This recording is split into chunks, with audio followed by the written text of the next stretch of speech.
30 p.m. IST and 1500 hours GMT.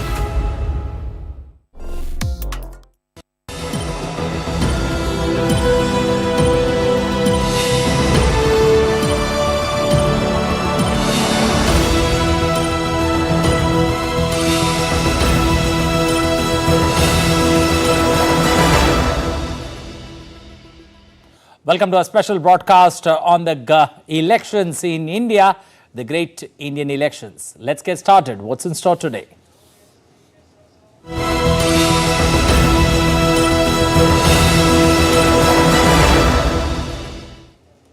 Well, phase 3 of India's parliamentary elections, and remember, phase 3 gets over. Almost 50% of the MPs, their fates are sealed in the EVM boxes. A quick look at what's in store today. First, looking at some vital stats when it comes to the elections of 2023-2024. The 10 states and union territories where elections are taking place.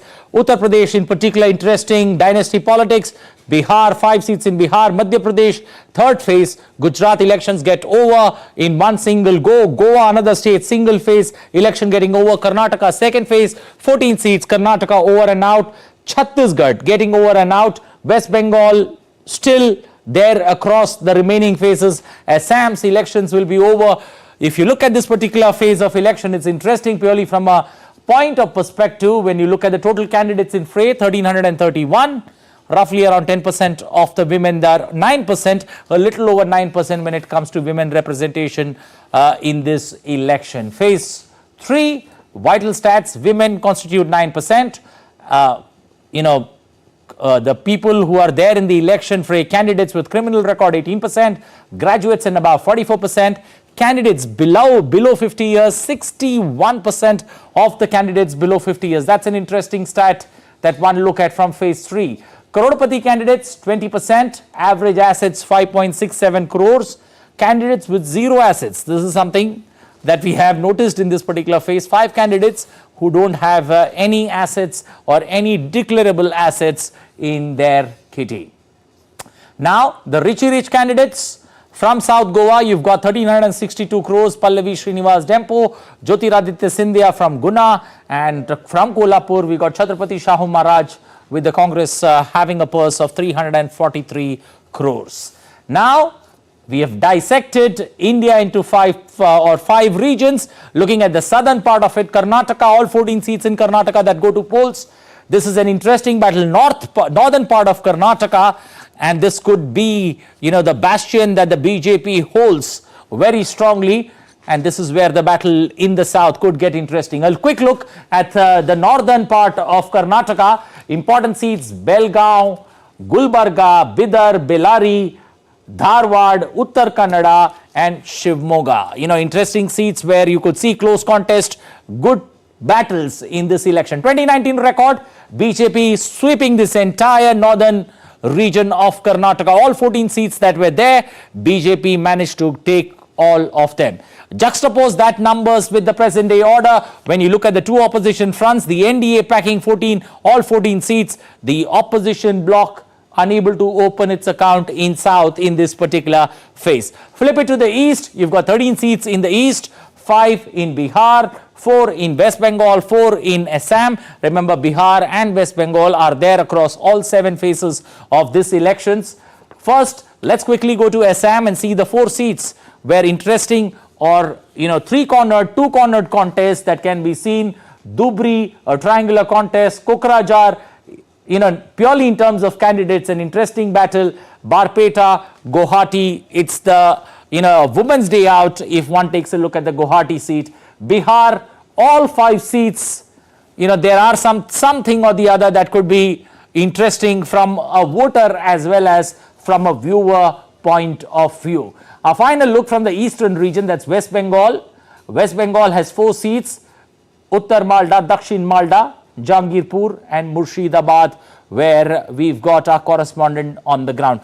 Now, flip through the entire region. This is how the eastern part of India, the 13 seats, BJP picking up 3, JDU is now the alliance partner of BJP, so 6, the Trinamool Congress 2, Congress picking up 2, AIUDF going solo 1 seat, Independent 1 seat, LJP picking up 1 seat in this particular phase. That's how 13 seats are. Put that against the 2024 numbers. NDA picking up 7, the opposition bloc picking up 4, others 2 seats in this particular phase. Now, let's quickly take a look at the India map. There are 93 seats, but look across the 5 regions. There is not a single region that you will see the opposition bloc have any strength. 8 in the north, 15 in the center, 34 in the west, south 14, east 7. Put that all together, take a look at the final composition when it comes to the 93 seats that go to polls in this particular phase. Interesting numbers purely in terms of BJP or the NDA picking up 78 seats, the opposition bloc having 12 seats and others having 3 seats. This is where the battle will be played out purely in terms of this is the phase that the NDA has an iron grip when it comes to the seats that they held in 2019. Big ticket candidates, Saroj Pandey, this time around, she was in the Raj Sabha, she used to fight elections from Durg, this time being moved to the Korba region. Brijmohan Agarwal, who won with the maximum number of votes in the assembly elections. Ramakant Kalap taking on Shripad Yasho Naik, the battle for North Goa. Pallavi Srinivas Rao, South Goa candidate, the richest candidate in the election fray. Union Minister Amit Shah fighting from Gandhinagar is another interesting battle. Purushottam Rupala, Rajkot, Mansukh Mandavia, Porbandar, C.R. Patil, Navsari, both union ministers there. Jyotiraditya Scindia, another union minister from Madhya Pradesh, this time from Guna. Shivraj Singh Chauhan back in the electoral battle from a seat that he's won 5 times, that's Vidisha. Also, this time it's the family or the battle for taking forward the Pawar clan. It's Sunita Pawar taking on Supriya Sule in that battle for Baramati. Narayan Rane in Ratnagiri. SP Singh Baghel fighting from Agra. Dimple Yadav taking forward the legacy of Mulayam Singh Yadav fighting from Mainpuri. Mohammad Badruddin Ajmal fighting from that seat in Assam. That's got a triangular contest and that we will deliberate on. Going to Karnataka, you've got Bhagwant Khuba, Basavaraj Bommai, former chief minister from Assam. Prahlad Joshi fighting from Dharwad. B.Y. Raghavendra, that's former chief minister, Yadurappa's son in the election fray. Radhakrishnan Dodmani, the son-in-law of the Congress president Mallikarjun Kharge. Geeta Shivraj Kumar fighting Bangarappa's daughter in the election fray. Jagdish Shettar back in the BJP fold, fighting on a BJP ticket. K.S. Ishwarappa fighting from Shivamoga, being suspended for 6 years by the BJP, fighting as an independent. Sanjay Kumar from Bihar, the CPM candidate there in the election fray from Bihar. Dhananjay Ghosh fighting from West Bengal and Gulab Yadav fighting from Bihar. So, this is how this election or is the key seats, the star candidates that we are looking forward to in this election or this phase of 2023. We've got our reporters there on the ground. Let's quickly get you our reporters there who are going to join us. We've got Aisha Khanam joining us from Bangalore, Yogesh Sheetal joining us from Maharashtra. We've got Amritpal Singh joining us from Uttar Pradesh. Let me first come to Aisha Khanam joining us from Karnataka. Aisha, this is the battle for northern part of Canada, for Kannada or Karnataka in particular. How do you see this particular battle play out, looking at this being the bastion where the BJP dominates in the last elections? But is there a turnaround or a good fight that you can see in 2024? Well, absolutely, you're right, Anil. This is the bastion of BJP. All the 14 seats that the BJP won in 2019, the BJP feels, will be able to retain it. And also the fact that, I'm standing right now at Hubli. This was the ground zero where till recently, a murder of a student in a broad daylight at a college campus has really triggered a war of words between the political parties. And this is where the BJP has cornered the Congress with regard to the appeasement politics. Now, appeasement politics is one issue that the Congress has not been able to, shed or give explanation on this factor. So this is where the Congress has been cornered here because of this issue as such. But however, this region, which is sometimes considered as an aspirational, the region which has aspirational districts, the region which sees a lot of backwardness, is now staring at drought and also lack of water and also migration of the laborers from North Karnataka to South Karnataka. So this is one big issue that the North Karnataka is facing right now. So for the Congress, this is a battle of prestige, because in Gulbarga, the northernmost part of this state, Gulbarga Lok Sabha constituency, all is at stake for Mallikarjun Kharge, the AICC president, because it is his son-in-law who is fighting against the BJP leader Umesh Jadhav. And for Mallikarjun Kharge, this is a big battle, because Mallikarjun Kharge has never lost the election till 2019. So therefore now his son-in-law has taken his legacy, and he has to win this battle, because it is from here that the future of the Congress leadership will be decided. So therefore lot is at stake for the Congress in extreme northern part of Karnataka, and also Hubli, and two former chief ministers Basuraj Bommai and Jagdish Shettar are in the fray. Okay, you've given us an overall wrap on northern Karnataka. Let me shift focus to Maharashtra. Yogesh Sheetal joining us. Yogesh, looking at the battle for Baramati, it's the Pawar versus Pawar. Also Sindhudurg, another interesting seat where it's Narayan Rane versus a Raut fighting it out. Are they the two battles to look forward to in phase 3 from Maharashtra? Anil, I would like to add one more from Osmanabad, Archana Patil, because Osmanabad, Raigad and Baramati, these three constituencies are going to be very important when we consider NCP's stronghold in the future of NCP, we can say, because of both the factions of NCP. Archana Patil in Osmanabad is very important candidate, because there is a bet on, you can say, on the NCP, because Raigad we know that Sunil Tatkare wants the right hand of Sharad Pawar, and Baramati we all know that how two titans are in clash. So these three seats are quite important. Coming to Konkan pocket, you are very rightly you have underlined Narayan Rane, because it's the first time BJP has fielded a candidate in Konkan region, because Konkan is basically considered as a bastion for Shiv Sena for a long time because of various political and various social reasons. But yes, this time Narayan Rane has been fielded there. We know that Narayan Rane has been very vocal against Uddhav Thackeray on various occasions, and he was basically he has spent a lot of time during that Lok Sabha Pravas Yatra also, that was basically launched by the BJP to reach out to the people. In Baramati, we had seen that Nirmala Sitharaman, senior party leader, had launched a campaign. So many things are there in these 11 constituencies which are very interesting to watch at this point in time. Interesting elections in Maharashtra for the 11 seats that you fight for. Let's shift focus to Uttar Pradesh. Amritpal Singh joining us. Amritpal, taking forward the legacy, especially of the Mulayam clan. How important is this particular phase for the Samajwadi Party as it fights an extinctional battle there in the state, looking at the way the BJP has dominated headlines, especially in Uttar Pradesh?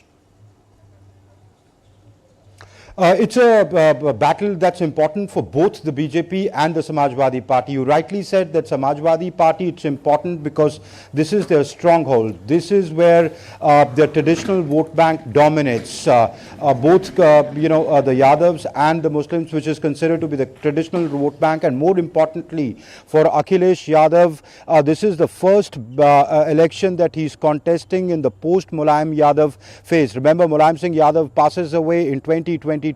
He was the founder of Samajwadi Party. So it will be a test of Akhilesh's leadership as well.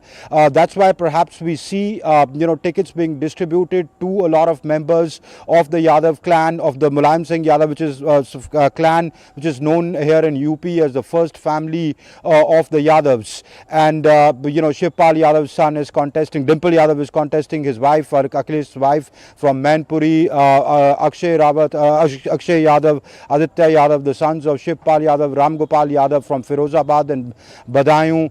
In the next phase, Akhilesh himself is contesting from Kannauj. His cousin Dharmender Yadav is contesting from Azamgarh.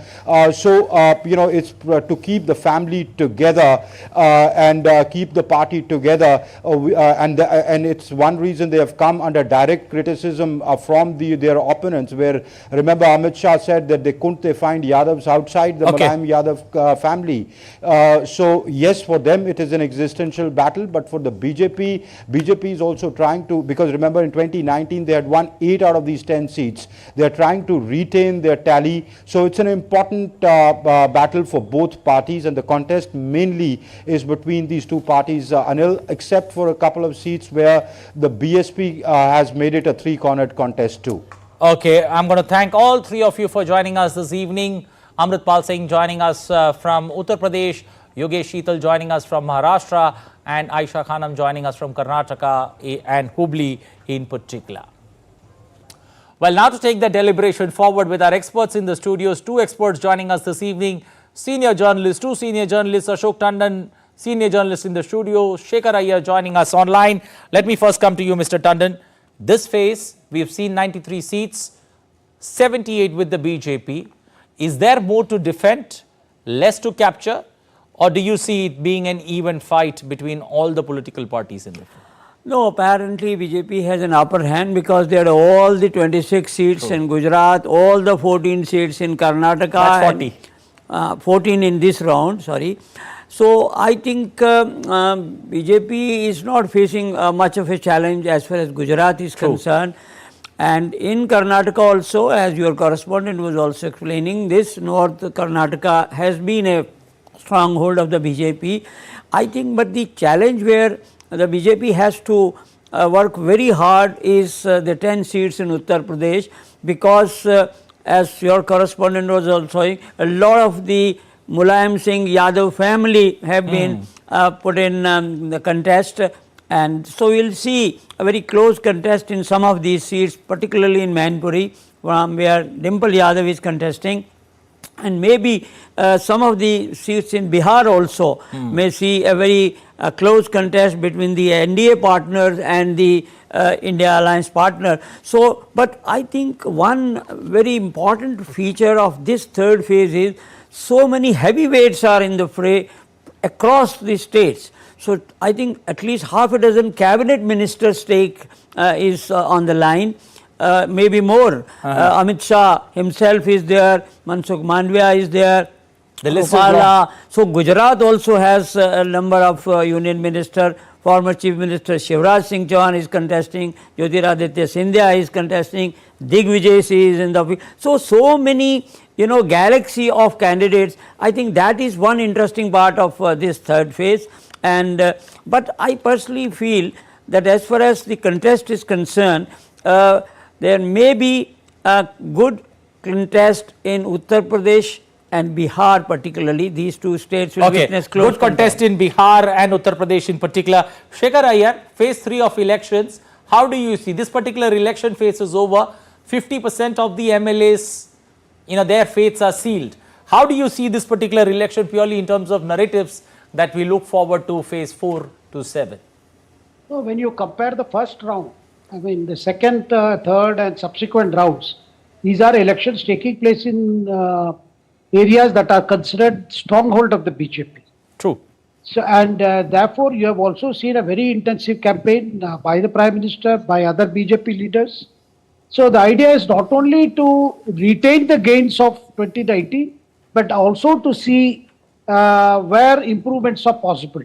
Of course, the opposition has been arguing that these are areas where BJP has already maximized. There is no further gain possible. But I do not think so. Of course, every week you are seeing new issues are coming up. New issues are being debated between the contesting parties. And of course, the overall, the running theme through all the three phases is, should we vote for Prime Minister Modi to get another term, rather a third term, or should we look for a change? If you look at the broad question, I think that is where the voters find that they cannot see what I would call choices to be made. That is the big point that is coming across. You have seen that on the social media, of course, the parties seem to even out their the respective campaigns, accusations, counter-accusations.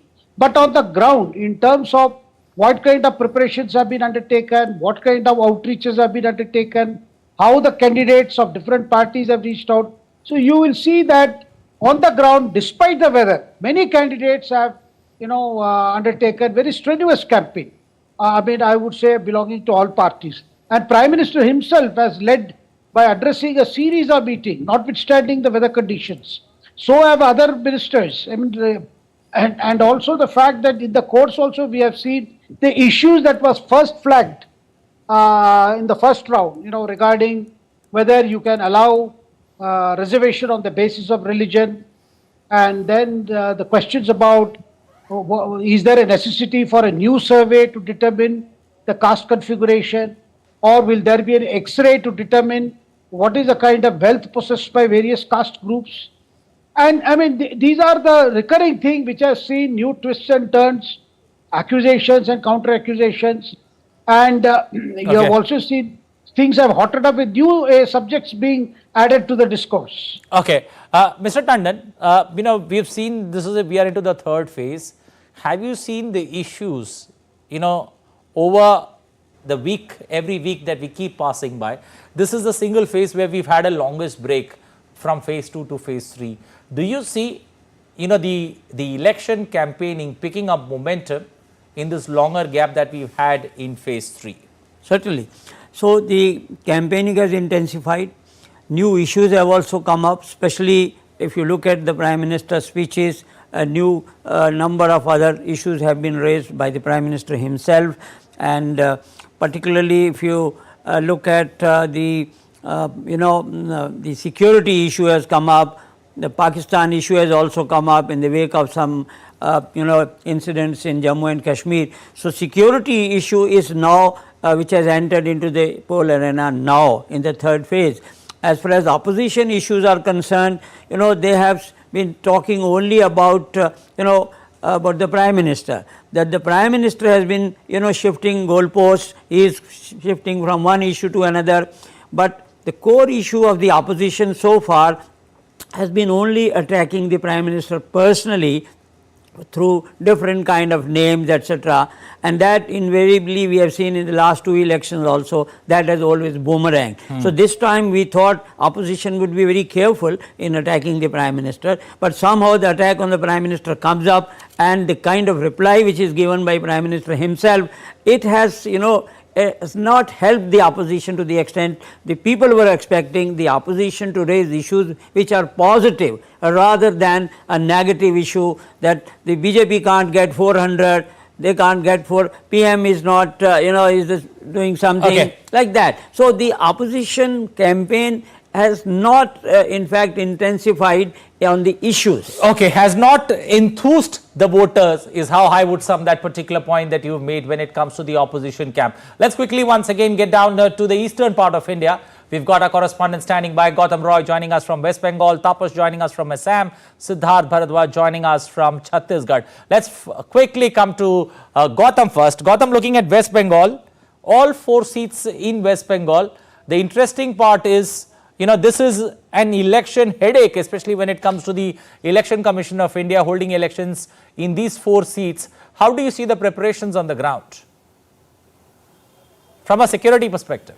Well, good evening, Anil. The preparations on the ground are pretty solid, if I could describe it as that, because this is an area, West Bengal in general is a state that has a history of poll violence, and Murshidabad and Jangipur, 2 of the 4 seats that are going to polls in this particular phase, have had an even more bitter history of political violence. Even in the panchayat elections, the 3-tier panchayat elections that took place last year, if 55 fatalities occurred in poll violence throughout West Bengal, a majority of them took place in Murshidabad and Jangipur. Bombs have been found in Murshidabad over Saturday and Sunday as well. At least 25 of them, crude bombs that which were defused by the police. So there you have, in terms of the toughness of the exercise, over 400 companies of paramilitary forces, central forces have come in, and they will be at the polling stations as well to guard against anything untoward happening and ensuring that there's peaceful and smooth polling when polling starts at 7 a.m. on Tuesday, that's tomorrow, in these 4 seats. And this is a phase in which the Trinamool Congress, because in the earlier phases in West Bengal, the BJP got 18 seats overall and 42 seats, but those was a seat that were won by the BJP. This is the first set of seats where the TMC is defending its 2 seats among the 4. The BJP is defending 1, and the Congress is defending 1 as well. Each of them facing a challenge of their own here. Okay, Tapash, decline in women candidates that we are seeing, but female voters outnumbering men, especially in this particular phase.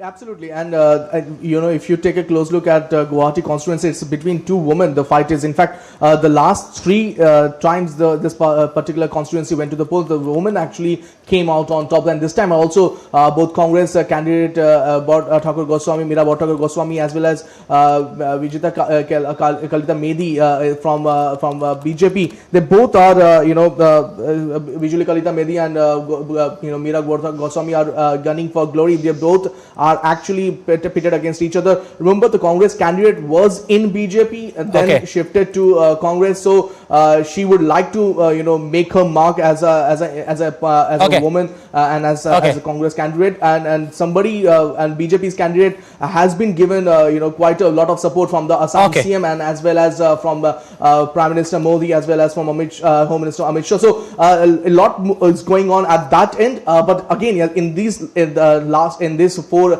parliamentary constituency, BJP is actually working in tandem with its allies in 3 of them. Only in Guwahati it's a direct showdown between BJP and Congress. Siddharth, local dynamics, do they play a larger role or a major role in Chhattisgarh elections?